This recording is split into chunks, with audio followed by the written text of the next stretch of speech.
Labas rytas visiems, kurie jau pabudote. Šį rytą aš gaminsiu jums Viduržemio jūros pyragą. Na, Viduržemio jūros pyragui mums reikės štai tokių produktų.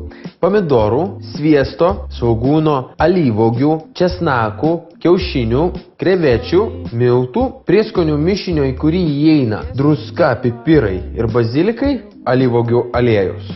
Pradedant gaminti Viduržemio jūros pyragą, reikia pasidaryti tešlą pyrago pagrindai. Pyrago pagrindui mes naudosime sviestą ir miltus. Beriame viską į vieną dubenį, gerai ištriname. Kai išmaišome miltus su sviestu, galime įpilti šiek tiek vandens, kad galėtumėme suformuoti tešlą. Ir dabar jau galime minkyti rankomis. Dedame tešlą į šalį, imame skardą, kurioje kepsime ir ištriname ją sviestu. Ištepę visą sviestą, imame tešlą ir gabalėliais išklijuojame visą dugną, šiek tiek užlipiame ant kraštų ir pašaunam šį padą 10 minučių į orkaitę. Ir supjaustome svogūnus griežinėliais. Ir taip pat čia supjaustome česnako galvutes.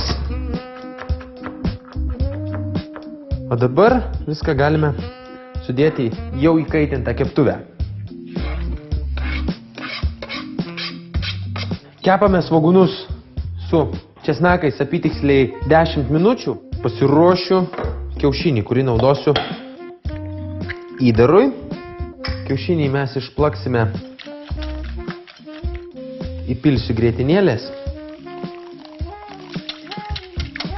subersiu prieskonių mišinį į svogūnus. Ir apytiksliai 1 minutę pakepkime su prieskoniais, o tada dėsime čia krevetes. Subersiu jūros gėrybės,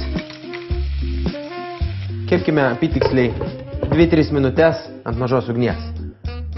Krevetės su svogūnais jau pasitroškino, galime išjungti ir nuimti dangtį, palikti keletui minučių nusigarinti drėgniai. Pomidorus pjaustome griežinėliais, o dabar aš išimsiu pagrindą, kuris yra jau pakankamai apkepęs. Sudėsiu krevetės su svogūnais.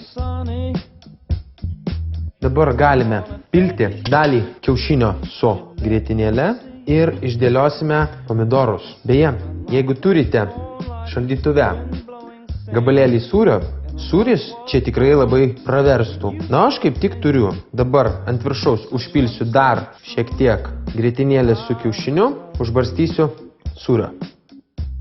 Tiesiog kaip akcentą įdėsiu keletą alyvuogių. Atgal pašauname viską į orkaitę. Šįkart orkaitėje kepsime apytiksliai pusę valandos, o tada galėsime ragauti. Priminsiu, kad tokią lakonę pasigaminti šio pyrago jums kainuos apytiksliai 14-15 litų. Taigi laukiame, kol iškeps. Primenu, jog ir toliau tęsiasi originaliausių receptų konkursas. Tad siųskite savo receptus, kurie susideda iš 12 produktų, adresu, kurį matote ekrano apačioje. Priminsiu, jog konkursas tęsiasi iki sausio 15 dienos. Geriausią receptą aš išrinksiu ir pagaminsiu savo eteryje.